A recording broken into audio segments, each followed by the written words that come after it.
Hello students, I hope you all are fine.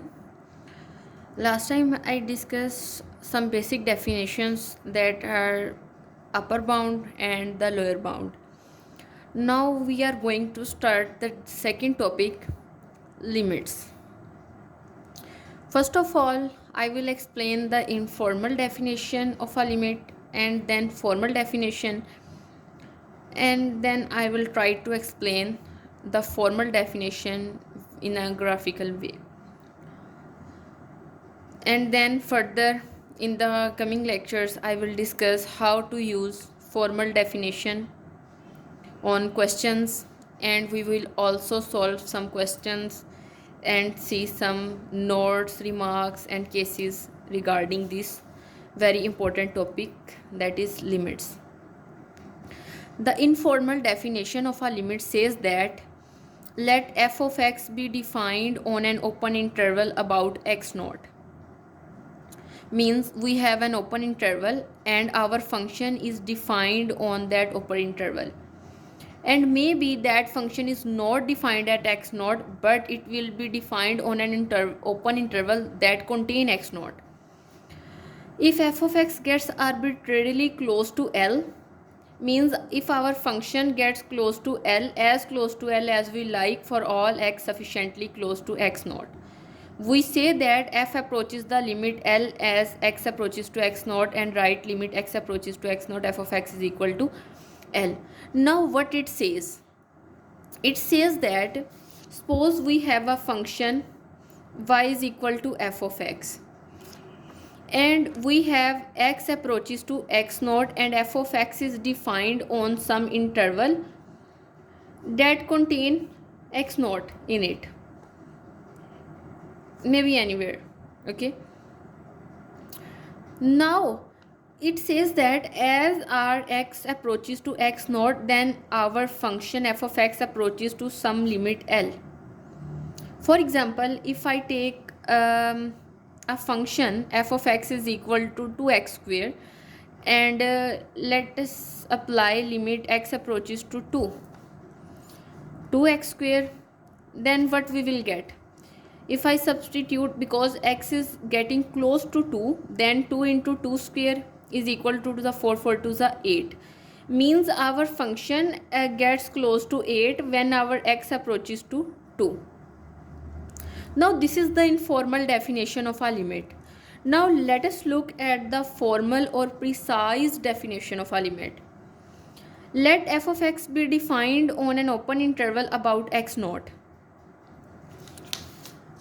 Let us draw its graph. This is x-axis and this is our y-axis, and suppose here is our f of x and it is defined in some open interval, and here is our x naught and there is an open interval.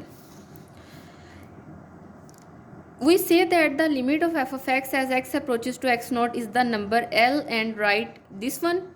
If for every epsilon greater than 0 there exists a corresponding number delta is greater than 0, such that for all x this condition hold. Means 0 is less than x minus x naught absolute is less than delta whenever this one hold. Okay, that means here we have x naught plus delta and here we have x naught minus delta. Means our x naught lies in this interval. Delta is basically we use delta and epsilon to represent very small numbers, and here is our f of x, so f of x plus L and f of x minus L. Okay, now our function approaches a number L as our x approaches to x naught. Now means if I draw a corresponding lines to this one, then here will be the point of our x naught or f of x naught. Okay, and basically this is what it says. Means whenever our x minus x naught is less than delta, whenever this condition holds, and we can easily see from this definition that when our x approaches to x naught, then our f of x approaches to some value f of x naught, or we can say f of x naught is equal to L. This is basically a formal or precise definition.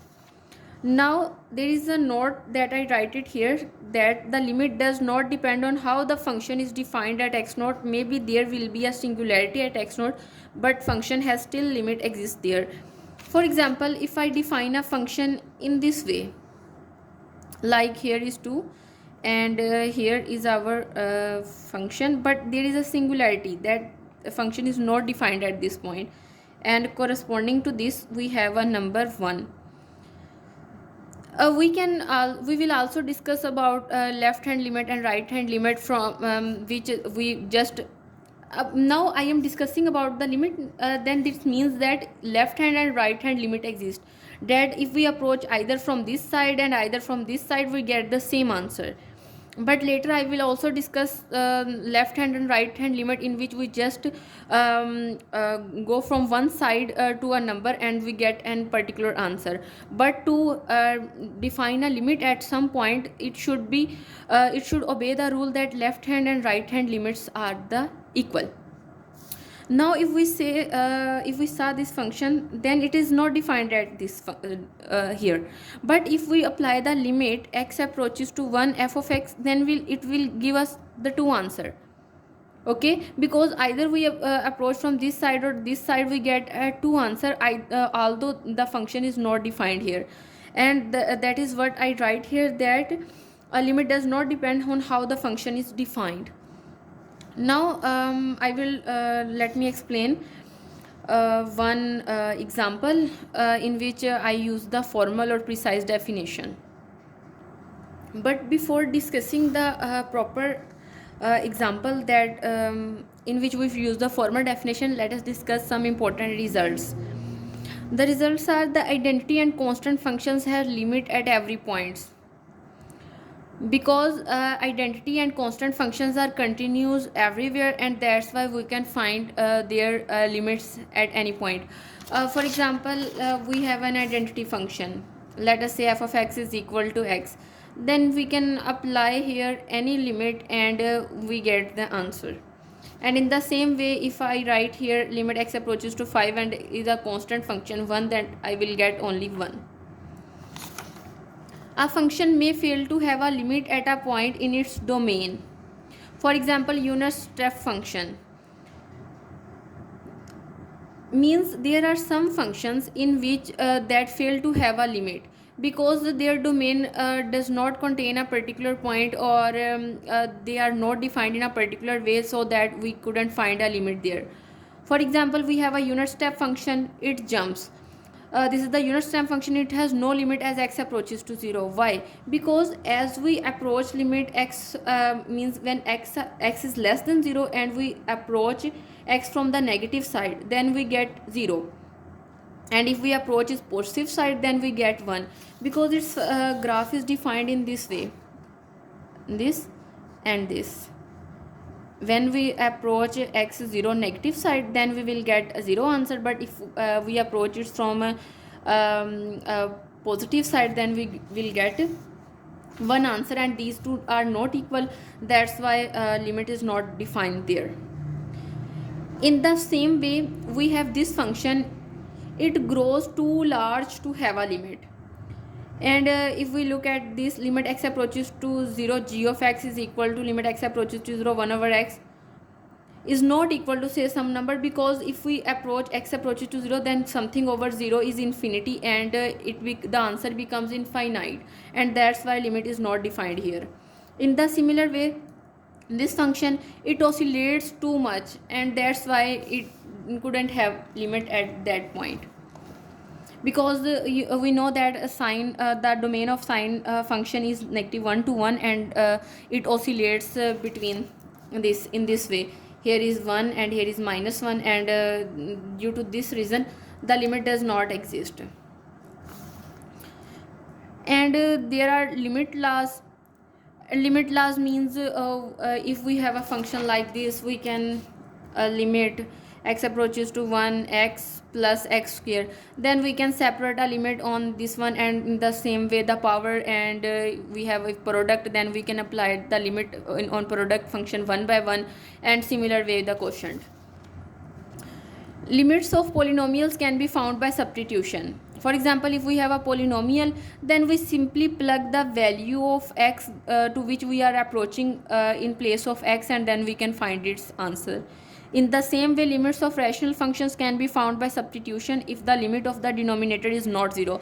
Obviously, if its denominator is 0, then we will get a 0 answer, and that's why it is not defined. And obviously, if we have a rational function, means p of x and q of x are polynomials, and we just replace x approaches to c in place of x as we did in polynomials. Okay, this is all about today's lecture, and inshallah I will discuss further in detail in the next lecture. Thank you.